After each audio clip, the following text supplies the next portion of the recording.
We are producing today 2.5 times as much in industrial production in real value as we produced in 1975, the last time we ran a trade surplus.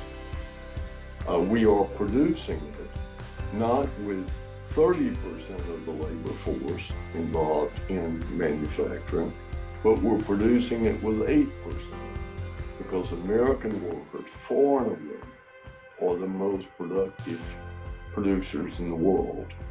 So what has happened in reality is not that there's been a hollowing out of American manufacturing.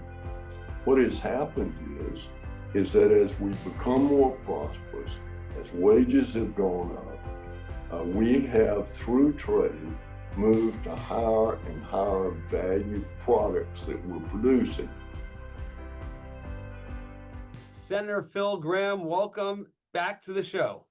Thank you, Roger. I'm glad to be back. Well, we love having you on Reaganism, and for our listeners and viewers, you served in the House of Representatives from 1979 to 1985, and then in the U.S. Senate from 1985 to 2002.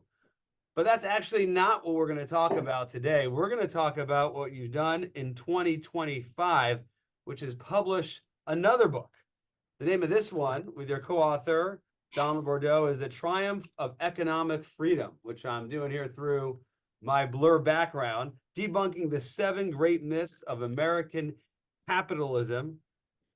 You've recently written in the Wall Street Journal on a sort of related, adjacent element of this, opinion piece called Ronald Reagan Was No Protectionist. We're going to get that underway as well. But first, Senator, why was it a moment where you felt the country needed to hear from you about debunking 7 great myths of American capitalism and talk about the triumph of economic freedom?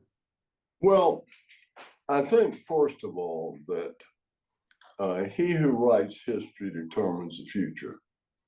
And so one of the things that I had discovered in my public life is that when people disagreed with me, almost always I found in probing why they thought as they did, that they had a very different conception of what was happening in the world around us and what lessons history taught us. For example, if you took Schumer and Thune, the 2 leaders of the Senate, and you ask them a set of public policy questions, they're going to disagree on almost everything. And Thomas Jefferson said, good men with the same facts are prone to disagree. But then if you ask them, what happened in the Industrial Revolution? What was the result of progressive era regulation? What caused the Great Depression? Was the industrial base of America hollowed out after World War II by trade? What caused the financial crisis? And then 2 contemporary issues, poverty and inequality. You will find that they have totally different conceptions about what the lessons of history are and what the facts are concerning poverty and inequality. So it's not so much that they, good men with the same facts prone to disagree, are prone to disagree. It's that their perception of the facts is very different.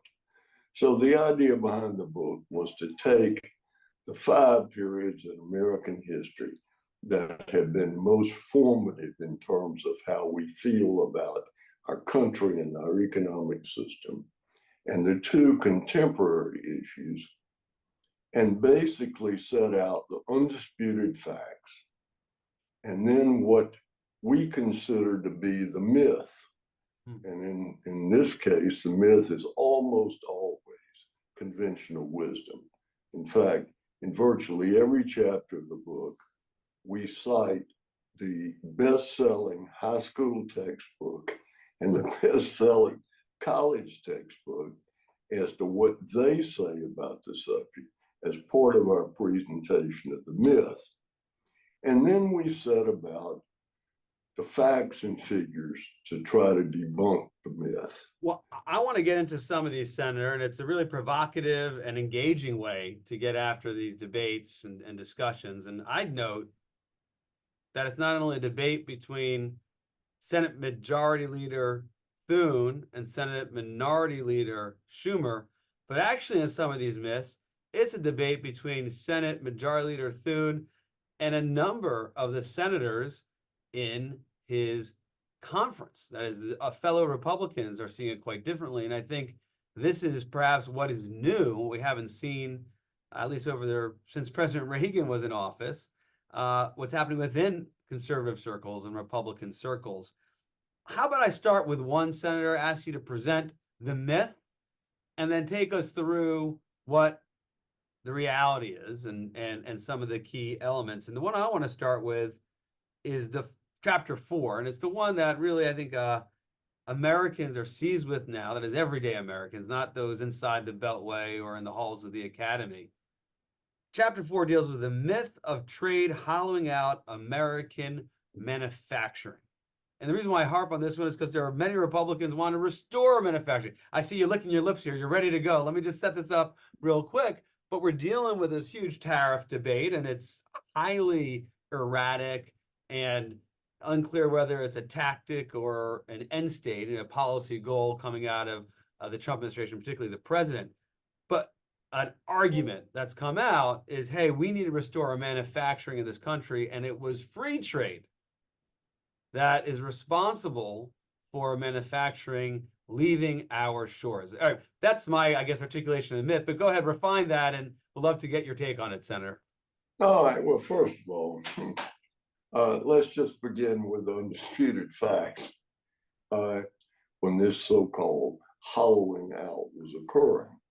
Now, it is true that we have had a decline in the number of Americans working in manufacturing, but look at agriculture. At the beginning of the 19th century, 43% of Americans were involved in agriculture.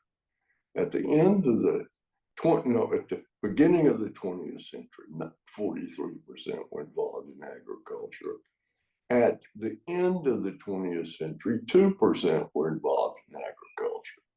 In fact, I offered an amendment in 1998 to say that the number of people working in the Department of Agriculture could never exceed the number of Americans involved in production agriculture.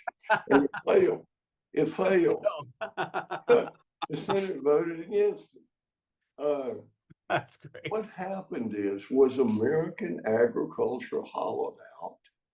We're the breadbasket of the world.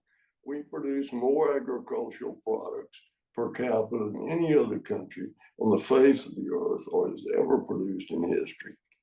And and the same is true in manufacturing today, but we're doing it with fewer and fewer people. So Now, let me go ahead. Let me make one other point, Rodney. You can argue that, well, what happened to the people who were involved in manufacturing? Well, my mama left a tenant farm in 1941 to work in a cotton mill in Columbus, Georgia. And she worked in the mill for 3 years, left, went to work at the hospital, and then spent 20 years eliminating 2 jobs in the cotton mill, my brother's job and my job. And she eliminated those jobs by prodding us through school and through college. And so where did those jobs in textile manufacturing go? Well, they went away because Americans were not willing to work at wages that would have made textile manufacturing competitive in America. So if we raise tariffs on textiles, drive up the cost of clothing at Walmart, does President Trump think my grandchildren are going to leave college and go and work in the cotton mill? And this is more nostalgia than economics. So that's a very really good point. I want to pursue all the points, particularly the last one, and a few lanes that come up on this. But let's start with your last point. So there's a question about if we had the jobs available, would Americans take it? And certainly when we have kind of historic low levels of unemployment, it really would, I think, come down to the point you just made, Senator, that Americans would have to leave job A, whether it's a job in the service industry or something else, and go to the manufacturing job that you're describing. But kind of put that to the side for a second. President Trump is addressing this through tariffs in some respects. And what he's doing here, at least part of the argument, it's not a consistent argument with everybody as an administration, is that one of the reasons why the jobs, manufacturing jobs left the United States was not only the choice that American workers wanted a different kind of employment, like you just said in your own family, but actually the countries where they migrated to enjoyed kind of their countries subsidizing those sectors. There were tariffs that applied to US products that there weren't reciprocal tariffs for. So whether it's textiles or something else, Senator Gramm, the goal of reducing trade barriers and trying to say, well, if we're going to go ahead and import from Vietnam, the tariffs that apply for exporting Vietnam should be the same level for importing from Vietnam. And that's, I mentioned that because that's a place where you have the textile going. Again, Roger, it's important to separate fact from fiction. Yeah. Every member of the EU prior to the second Trump administration had a lower average protective tariff than the United States had. Japan had a lower average protective tariff than Japan than the United States had. This idea that we had low tariffs and everybody else had high tariffs was just false. It was an excuse. And the point is, no matter where you set tariffs, trying to bring textiles, the example I used, back to America, is a fool's errand. And also, where is the investment going to come from to build those cotton mills? Are we going to take it away from artificial intelligence?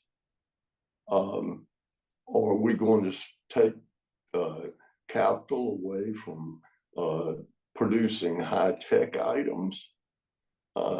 Again, once government takes it upon itself to decide where jobs ought to be, you're involved in state capitalism and industrial planning. And does anybody believe that the federal government knows better than the marketplace? Well, not here at the Reagan Institute, as you know. We still think that the scariest words you'll hear, the 9 scariest words are, I'm here from the government, I'm here to help, right? So, so we're with you on that. But a couple other probing questions just to capture the myth reality on this one, on specifically as it relates to manufacturing. Orrin Cass, who's someone you cite in the book, who's one of the leading advocates from American Compass in terms of returning manufacturing in the United States, and I think would make a spirited argument that tariffs can be used to restore manufacturing in this country. One of his arguments in terms of what was lost in this era that he describes as lost manufacturing, and the nostalgia, as you describe in your book, of one parent in the manufacturing facility, the other one from home, and you had the nuclear family living together on in a comfortable middle class life, was that when we allowed the factories and manufacturing to leave our shores, that what eventually happens is innovation leaves with it. And he made a couple of interesting arguments years ago, and I think they perhaps hold true, is that you lose know-how when you don't manufacture at home. So innovation is ultimately lost. You can make the case, perhaps, as it relates to semiconductors. So I'm not making an argument right now about textiles, whether people go back to the job, but sort of the most high-end, significant manufacturing that impacts our economy, you can argue, is a lifeline of our economy. What is your thinking? What does your analysis tell you about when you lose manufacturing, you lose know-how? All right. Well, first of all, we are the largest manufacturer per capita in the world. American labor is far and away in manufacturing the most productive worker on earth. Manufacturing has not left America. What Orrin Cass and the people who hold his view are basically arguing is, don't let the economy produce what the consumer, who after all earned his wages with the sweat of his brow, don't let the consumer decide what is produced. Let's decide based on having good jobs. Well, then who is going to decide what job is a good job? Well, then they go back basically to Plato's Republic. The guardians are going to decide. And who are those guardians going to be? Orrin Cass. He's going to decide. He's going to decide that, oh, the market doesn't know what it's doing. People don't know what they're doing, spending their own money. I can tell them where to spend it. I can set prices and production, and things will be better off. Well, look, that is the oldest idea in history. That idea has been tried and rejected over and over and over again. So if you dig down to the bottom of all this protectionist business, you find the following thing. One, the assertion that we are not engaged in manufacturing anymore, that manufacturing has been hollered at. Totally false. Okay. Production at an all-time high in American manufacturing. Number two, that having government decide what jobs are created is better than letting the market decide. Well, there's only one area where you can argue for government intervention, and it is very narrow, and that is where there's a clear national security issue. And I will have to say, in 25 years in federal government, and in 60 years in studying economics, I have found the national security argument to be the most abused argument in the history of debate. Let me give one follow-up on that, because China would be the natural one where people go. So how do you wrap your head around the China question? Because there is a clear national, I would think, my view is that there's a national security nexus. There's the economic competition with the People's Republic of China, and it does lead into this. Yeah, listen, it's easy to answer. If government planning produced economic growth, China would be far and away the richest country in the world. We would have tore down the Berlin Wall to gotten into Eastern Europe. Competition, freedom induced people to innovate, and free people have great ideas. Here, ordinary people in America do extraordinary things because of freedom. So you want to compete with China? Give Americans more freedom. Less government, more freedom has been the key to our progress in the past, and it's the key to our progress in the future. We're here with Senator Phil Gramm, discussing his new book, The Triumph of Economic Freedom, Debunking the 7 Great Myths of American Capitalism. So much more I want to go into on this. Do love how you take the data and the policy and clearly refer back to the core principles that drive your thinking, and you argue persuasively, at least to me, that it's economic freedom and small government that really is the recipe to success. One, drilling down on one item as we discuss industrial capacity and manufacturing, and the Bureau of Labor Statistics has gotten a lot of press coverage of late, an element of our government that I know you've written about, thought a lot about, and been critical of. But that's not why it's in the news. It's in the news because President Trump's administration has fired, I believe, the individual who is responsible for overseeing the data analysis of the Bureau of Labor Statistics. You have an interesting argument in your book, and in previous book, as well, but the specific one here I want to reference to in terms of how the BLS, that is the Bureau of Labor Statistics, is actually not going about this in maybe the best way and is impacting the way people understand our economy and approach our economy. And that is how that is BLS, classifies manufacturing. One thing that stood out to me is that BLS Well, go ahead. I think the BLS has tried to make rational decisions. The point I'm making in the book is that a decision was made right before the turn of the 21st century about whether to classify programming, Yeah. manufacturing. And a decision was made to classify programming as a service. So, for example, most of the programming behind the gizmos in most high-end automobiles, most of that program is done by outside contractors selling those gizmos to the auto industry. And so as much as a quarter or a third of the value of a brand new automobile is programming, and we don't count that as manufacturing.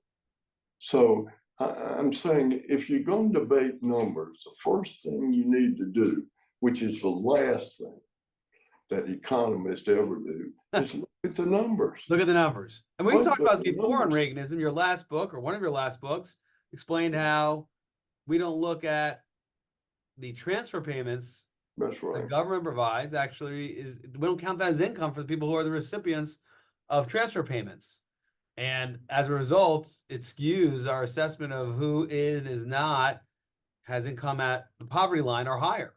And this strikes me as sort of another example where we think about manufacturing, we're not counting much or percentage of the US tech industry's production. And so much of our economy is built around this. And the great point that you make in your book is by looking at the statistics as critics have pointed out, is that we've seen a decline in manufacturing. It's actually was replaced with this increase in technology and technology production, but that doesn't get captured or counted in this debate around manufacturing. Is it as simple? Do we solve our problems here, Senator Gramm, if we just adjust the Bureau of Labor Statistics definition of manufacturing? First of all, we have problems with American statistics. But the problems are not that they're sampling inaccurately. The problem is not that they're reporting inaccurately. The problem is often they're measuring the wrong things. Measuring the wrong thing. So that, for example, when we're measuring income, we don't count in the income of Americans refundable tax credits as income, where you get a check from the Treasury. And when you look at the bottom 20% of income recipients in America, people we normally consider as being poor, 88% of their income comes from something has happened. We'll do a pause here. Yeah. Okay. So here's the point. The government does not count transfer payments that are made in kind, that is, that are not paid in cash, as income to the recipients. And since they don't take taxes into account at all, they don't count refundable tax credits as income. And so the bottom 20% of American income earners, on average, according to the Census Bureau, have an income of about $29,000 a year. But when you count all the things they don't count, refundable tax credits where they get a check from the Treasury, food stamps where they get a debit card, rent subsidies where government pays their rent, Medicaid where government pays for the health care bill, the average household in the bottom 20% of income recipients today has an income of about $65,000. And so are the statistics of the Census Bureau wrong in the sense that they're phony and inaccurate? Well, they're simply measuring the wrong Thing. things. It's not a problem with how they measured, it's what they measure. Do you think there's an opportunity now that the Bureau of Labor Statistics is under this scrutiny because of the Trump administration decision? Again, take your point. It's not because they're phony or somehow manufacturing numbers. We'll take it at the Senator Phil Gramm critique that perhaps in some areas they're using the wrong numbers. Is Yeah, it well, look, an opportunity here to reform that, to change that? in terms of what Trump fired that lady for, there is no evidence whatsoever to suggest that she phonied the numbers. In fact, the biggest change was they got late reporting from state and local government, and employment there the increase had declined dramatically. And so what everybody who paid attention to the numbers a month ago understood, which was that the private sector of the economy was not doing as well as numbers showed because government was still growing. And when government stopped growing, the numbers came down. Well, that's not a shock. Right. But again, rather than getting into a debate about phoning up numbers, which just discredits what the president is doing, we ought to be talking about how we can improve the numbers by measuring the right things. So measuring the right thing, we're talking about how we measure production, or I would say manufacturing. We're talking about how we measure income, particularly for lower strata. What else? What's a number 3 or 4 for you, Senator Gramm, where you would say, hey, we're looking at the wrong way? The Consumer Price Index. There we go. We know that the most accurate consumer price index is what is called a change CPI, where we change the market basket that we're measuring the cost of as people change what they buy. Okay, pretty basic. The standard measure of the consumer price index often lags way behind changes in the market basket, and as a result, it overstates inflation. Now, we gradually started making changes. We use the change CPI that's the most accurate measure for GDP, productivity measures, and now for household income. But we still use an inefficient measure of inflation to present the consumer price index to the American people as to what is happening in prices. Now, the change is small when you fix it and use the better number, but over long periods of time, it gets big. And so listen to this, Roger, you'll love it. We index the tax code to the most accurate measure of inflation, okay? So, but we index spending to the inaccurate measure of inflation. And we do that today.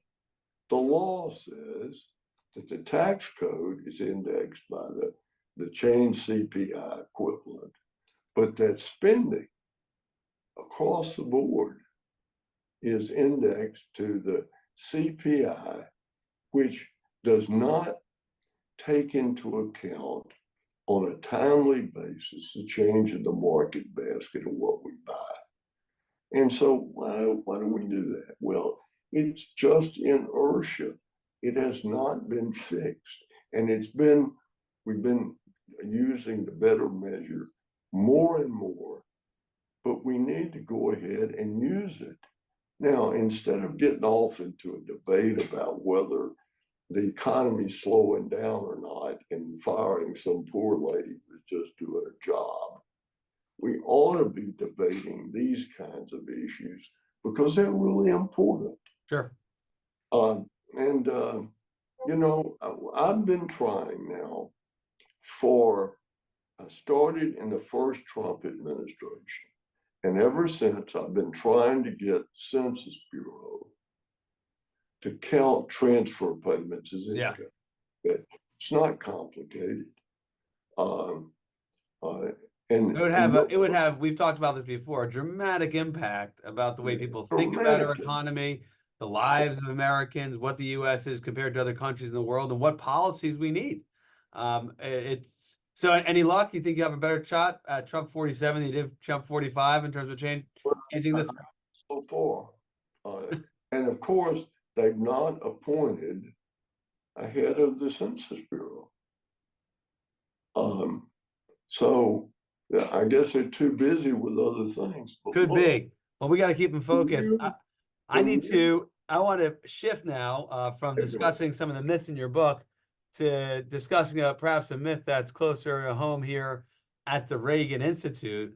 And this was, as you put it, a myth put forward by the same Orrin Cass that we referenced before, founder of the think tank American Compass, where you quoted him saying that Ronald Reagan, quote, was the greatest protectionist since Hoover, end quote. And the example that Orrin Cass cited was, quote, he took repeated aggressive protectionist trade actions against the Japanese in particular, of course, during the 1980s as we were managing our auto industry.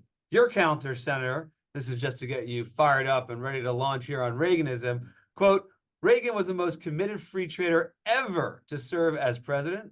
Even while protectionist demands grew louder, Reagan, as a candidate, proposed in November 1979 a free trade agreement for North America, which ultimately became NAFTA. He envisioned a future with free flows of trade across the Americas, end quote. Talk about the myth and then talk about, well, then bust it. well, look, as I said, I was debating Orrin Hatch at the Harvard Club in New York when he made that statement. And so I just said, whoa, what's there? First of all, Reagan was totally committed to trade. And the wonderful thing about the commitment was when you asked Reagan about trade, he didn't give you any of the arguments that economists fill books with as to why free trade is a good thing. Okay. Ronald Reagan's argument for free trade was the most basic argument that you can make, and that is people had the right to spend their money that they earned in a way that benefited them. And what gave government the right to tell them what they could and couldn't buy when it did them and society no harm? And that was the argument. It was a purist argument. Free trade was an extension of freedom for Ronald Reagan. Now, we've got to remember, we had a period where we had a monopoly on heavy manufacturing. And it lasted for about 30 years after the war because all the other productive capacity in developed countries had been destroyed. And then when the world started to recover, and when the Japanese started to produce competitive automobiles, Detroit had gotten lazy. You didn't want to buy a car produced on Friday because they were thinking about the weekend. Didn't want to buy one produced on Monday because they hadn't focused on their business. They'd shared monopoly rents with the unions. We were non-competitive, and off rolls this Toyota Corolla, cheaper, better, and it had become a joke in America about how poor the quality of automobiles was. And suddenly we were up to our eyeballs in competition. Chrysler failed. Congress bailed out Chrysler. A significant number of Republicans voted for that bailout in 1979. Reagan comes into office, the most committed free trader in the history of the country to be president. And all of a sudden, automobile industry presidents come to the White House and say to Reagan, we may have to stop making automobiles in America. Of course, Reagan's response was, well, what are you doing here? Why aren't you back in Detroit doing something about it? But in any case, there was real pressure. We were in the process of putting together the Reagan program, rebuilding defense, cutting taxes, cutting spending. And we couldn't afford the divisiveness of a debate about protectionism because it would have divided our coalition. We had to have almost every Republican to pass the bill. And so the president met with the Japanese and worked out an agreement to limit the number of Japanese automobiles. He raised the limit quietly 4 times while he was president. And then the arguments made, well, if you hadn't had that agreement, we wouldn't have all these foreign automobile producers in America. Verifiably false. When the agreement was in place, relatively little investment. When the agreement was gone, the automobile industry was attracted to the South because of right to work, because of property rights, because of better regulation. But Detroit was stuck because of the power of the unions. The big three had trouble moving. And so what happened? Foreign producers came in, invested in the South. And so, the jobs, many of the jobs lost in Detroit weren't lost to Tokyo. They were lost to Birmingham, Alabama. Right. That's the untold story of the thing. So to the extent it wasn't President Reagan tolerated this, it was more pragmatism, and then it was certainly not principle, and it was a means towards a greater objective, which was his economic and national security program. All right, with that persuaded me. We got a couple more questions left in our remaining time here with Senator Gramm, author of The Triumph of Economic Freedom. You know, it's really a question about the state of our party, the conservative movement. Does it surprise you that the party of Reagan, which, as you've outlined here, is the party that said smaller government leads to more freedom, and more freedom results in better and peace, you know, the prosperity that we all seek, that we have conservatives now saying, hey, this common good conservatism where government's big, it's here to stay. And so instead of trying to shrink the size of government, there's a point of view that says, well, government should actually just focus on a different set of outcomes, not the outcomes that Democrats want or liberals want, certainly not the outcome that progressives like Bernie Sanders want, but actually outcomes that traditional conservatives want, whether it's focus on social conservatives that emphasize family, church, all sorts of other elements that conservatives want in their life. Does it surprise you that conservatives are now looking to government to realize those objectives? Not really. I mean, Reagan's response to all this would be, he wants America that America wants. It's the power of special interest never went away. The last thing Washington wanted when Ronald Reagan put his hand on the Bible was the changes that he implemented. We had 9.2% inflation for 9 years. People were afraid. They wanted change. We brought change. It brought mourning in America. It brought prosperity. It brought 25 years of prosperity. We are now trying basically state socialism. That's really what the Trump program is. It's capitalism, state capitalism, I should say. It's capitalism, but now directed by the state. And that state direction is going to be terribly wasteful, terribly inefficient.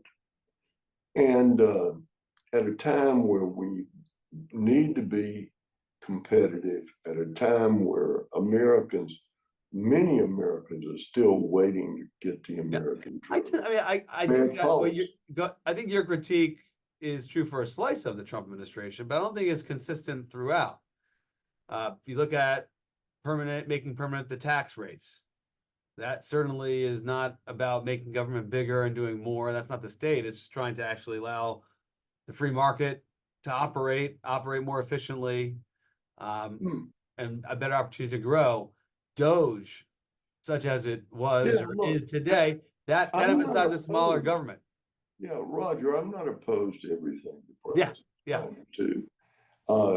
I was for the spending reduction. I wish we'd done more. We should have done more. I was for the tax cuts. I wish we'd reduced rates and not gotten into all this political giveaway kind of business about tips and cutting my Social Security tax. Anyway, my kind of tax cut was the '86 tax reform that lowered the marginal rate to 28%. Yeah. Had two tax rates. If we could get rid of all these deductions and credits and whatever and just lower rates, that's what I'm for. It's what Reagan was for. Certainly more to be done, but I think these are. Here's the major point. Yeah. The Reagan program worked. This program is going to end up not working. The protectionism is going to end up lowering productivity, lowering economic growth, raising prices, and it's going to fail because it doesn't work.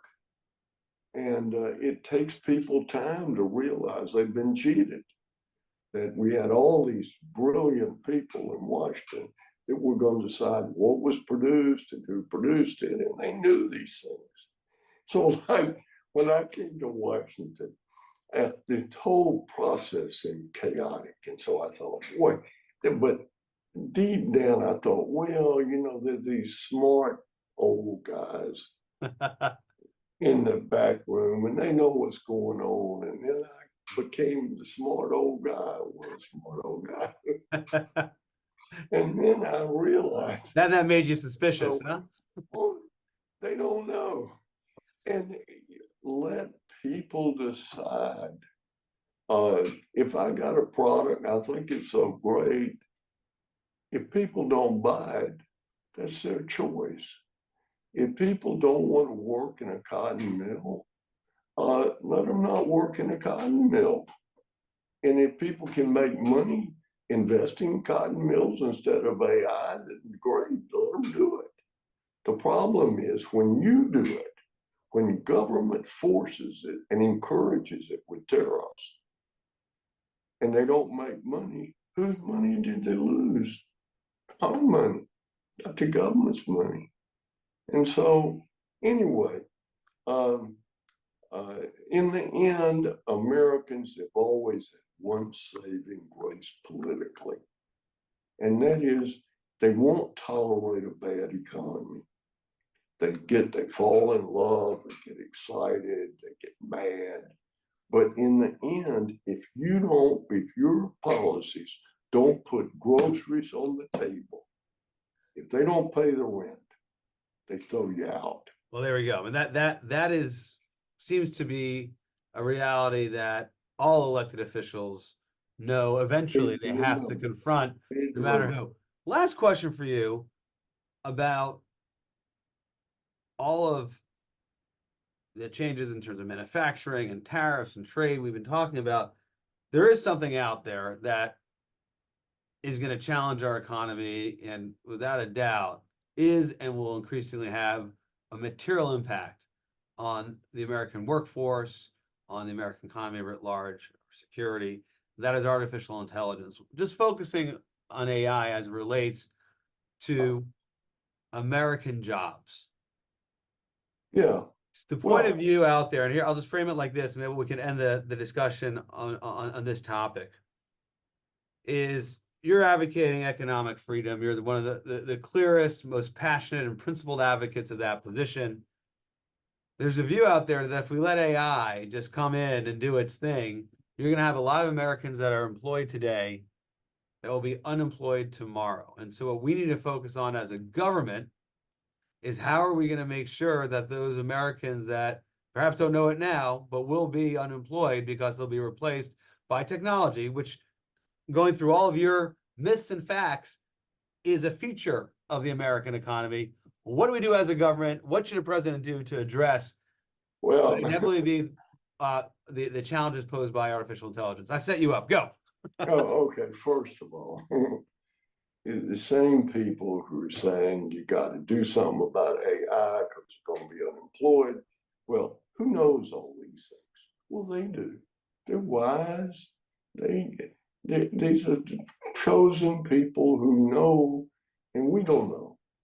Well, but the reality is what I know and what I've written about in this book, which you can buy on Amazon, simply putting in the triumph of economic freedom. There we go.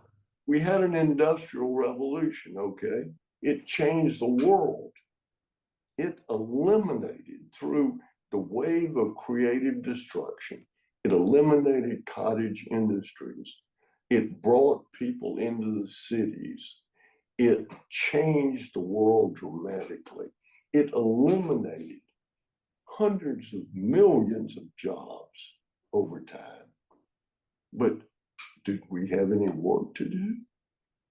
Yeah, better work, higher paid work, more challenging work, less dangerous work.